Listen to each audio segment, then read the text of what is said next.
The Promised Land for the Israelites is of course mentioned only in the Bible.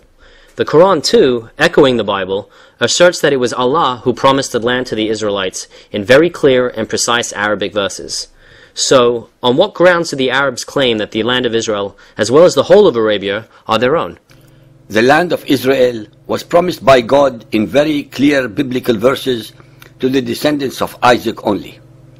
The expressions promised land or land of promise, al-ard al-maw'uda or ard al-mi'ad, do not appear in such manner in the Quran, but in the Arabic translation of the Bible. In the Quran, the promised land or land of promise is mentioned in Al-Ma'idah 5.21. O my people, enter the holy land, al-ard al-muqaddasa, which Allah has unto you assigned. Allah had written, kataba Allahu lakum, and turn not back ignominiously, for then will ye be overthrown to your own ruin.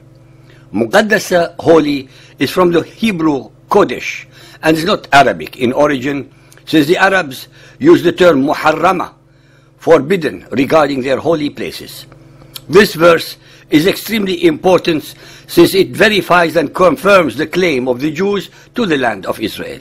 Al-Ma'idah 5.22. They said, O Moses, in this land are a people of exceeding strength. Never shall we enter it until they leave it. If once they leave, then we shall enter. He said, O my Lord, I have power only over myself and my brother, so separate us from this rebellious people. Allah said, therefore will the land be out of their reach for 40 years.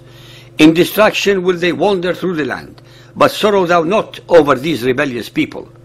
All the Quranic verses of this surah are obviously not found in the same manner in the Bible.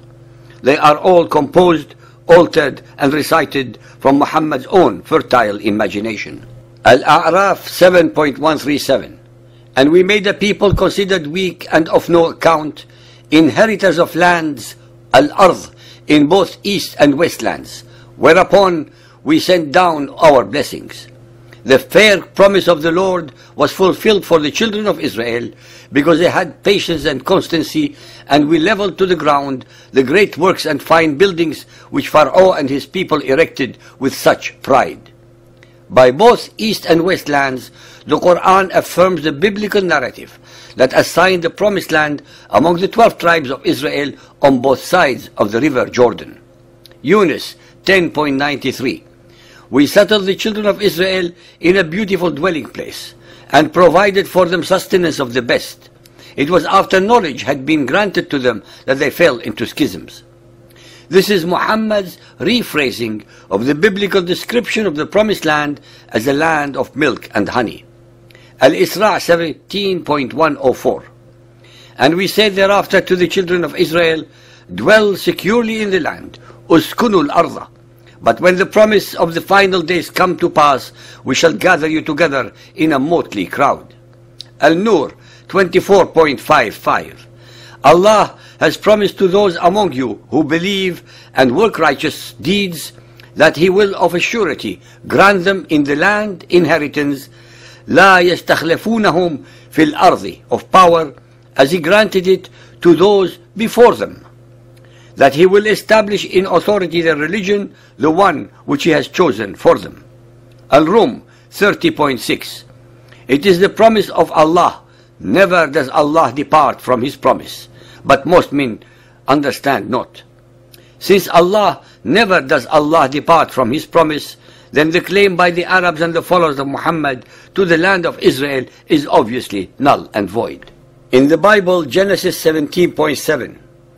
And I will establish my covenant between me and you and your seed after you in their generations for an everlasting covenant, to be a God to you and to your seed after you. And I will give to you and to your seed after you the land where you are a stranger, all the land of Canaan, for an everlasting possession, and I will be their God. And God said to Abraham, this is my covenant which you shall keep between me and you and your seed after you. Every male child among you shall be circumcised, and he who is 8 days old shall be circumcised among you. Every male child in your generations, he who is born in the house or bought with money from any stranger, who is not of your seed. And as for Ishmael, I have heard you. Behold, I have blessed him, and will make him fruitful, and will multiply him exceedingly. 12 princes shall he father, and I will make him a great nation. But my covenant will I establish with Isaac, whom Sarah shall bear to you at this set time in the next year. Since the alleged Arab traditions are derived entirely from the Bible, the pagan Arabs having had no knowledge of the biblical events before Muhammad's Quran, then they should accept the crystal clear fact that the land of promise was for the Israelites only, just as the Quran itself also asserts. Furthermore, it is alleged that Muhammad instructed that two religions cannot exist in the country of Arabia, and subsequently almost all the Judaized and Christianized Arabs were expelled from their own native lands by the followers of Muhammad.